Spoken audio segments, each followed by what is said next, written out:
ভাই ঘর বানাইতেছেন? জি, এটা ভাই আসল ঘর বানাইতেছি। ও, এটাই হবে আমাদের আসল বাড়ি ঘর, বুঝছেন? মোতালেব ভাই, জি ভাই। এই ঘর বানানোর কাজে আপনিও নিয়োজিত না?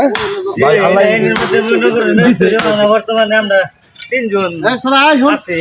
ভাই খালাতো ভাই, আপনারা আসলেও অনেক সুন্দর ঘর বানানোর মিস্ত্রি আপনারা।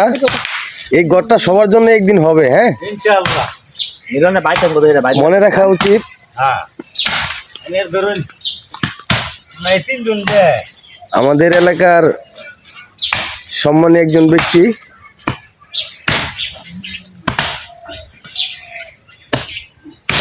ওনাকে আপনারা সবসময় সম্মান করি। তে আমার মামু, সেও ঘর বানানোর কাজে সহযোগিতা করতেছে।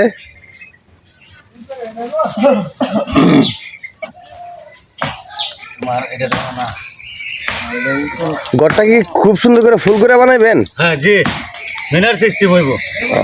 মিনার সিস্টেম হইব এটা।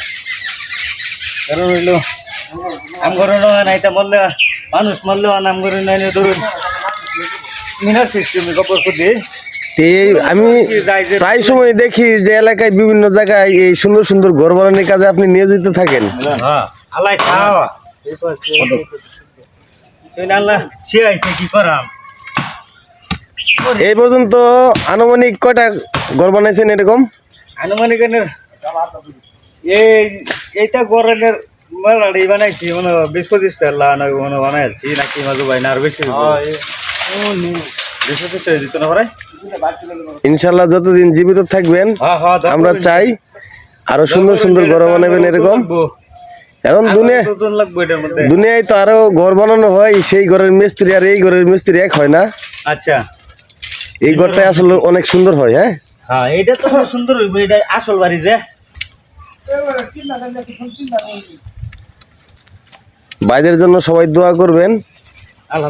আর আমাদের ত্রিশাল থানা ময়মনসিংহ জেলায় রুদ্রগ্রামের মোতালেব ভাই, মিলন ভাই এবং আমার মামু মোতালেব, তারা সবসময় এই ঘর বানানোর কাজে নিয়োজিত থাকে। যদি এই ঘর বানানোর কাজে তাদেরকে নিতে চান অবশ্যই যোগাযোগ করবেন।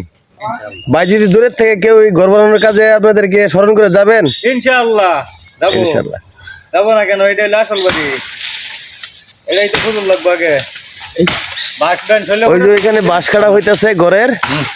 হ্যাঁ, ওইখানে ঘরের বাঁশ কাটা হইতেছে।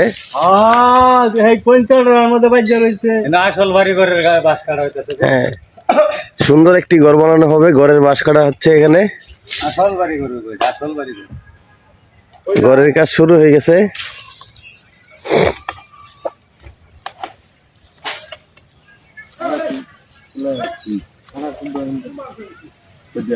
সামনে খারাপ